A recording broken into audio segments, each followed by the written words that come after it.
పారిశ్రామిక అభివృద్ధిలో తెలంగాణ దూసుకుపోతోంది. దీనికి సజీవ సాక్ష్యం Telangana industrial project approval and self certification system. Simple గా చెప్పాలంటే టీజీఐ పాస్ ద్వారా ఇటు ఏడాది కాలంలో 1901 పరిశ్రమలకు అనుమతులు దక్కడం. ఈ విషయాన్ని తెలంగాణ ప్రభుత్వం అధికారికంగా చెప్పింది. ఈ పరిశ్రమల ద్వారా 12,626 కోట్ల పెట్టుబడులు సమకూరడంతో పాటు 49,384 మందికి ఉపాధి అవకాశాలు కల్పించినట్లయింది.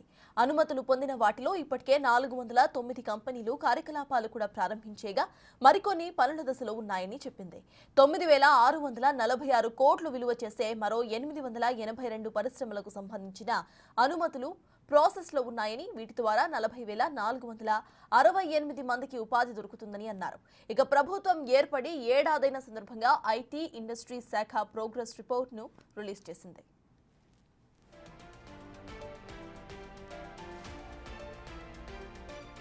గత ఏడాది డిసెంబర్ నుంచి ఇప్పటి వరకు 16 మెగా ప్రాజెక్టులకు ప్రభుత్వం ఆమోదం తెలిపింది. ఈ 16 మెగా ప్రాజెక్టులతో 14,433 కోట్ల పెట్టుబడులు రావడంతో పాటు 8,894 మందికి ఉపాధి లభించబోతుంది. ములుగు జిల్లాలోని కమలాపూర్ వద్ద ఏర్పాటు చేసిన బిల్ట్ పరిశ్రమను పునరుద్ధరించేందుకు ప్రయత్నాలు చేస్తున్నారు. ఏడాదిలో 10,751 పరిశ్రమలకు 796.74 కోట్ల ఇన్సెంటివ్స్ ఇచ్చారు.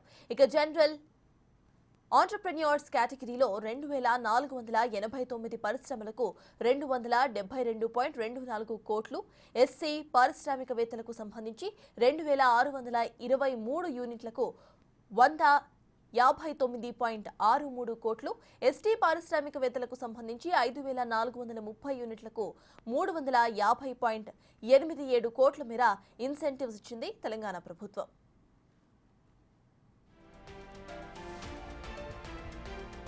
పొల్యూషన్ ను తగ్గించి పర్యావరణ హితమైన వాహనాల తయారీకి ప్రోత్సాహం అందిస్తుంది తెలంగాణ ప్రభుత్వం.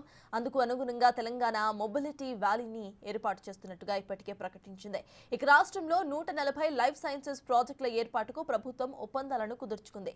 ఆయా పరిశ్రమల ద్వారా 36,000 కోట్ల విలువ చేసే పెట్టుబడులు రావడంతో పాటు 51,000 మంది ప్రత్యక్షంగా, మరో 1,00,000 మందికి పరోక్షంగా ఉపాధి అవకాశాలు కూడా లభిస్తాయని ప్రభుత్వం చెబుతోంది.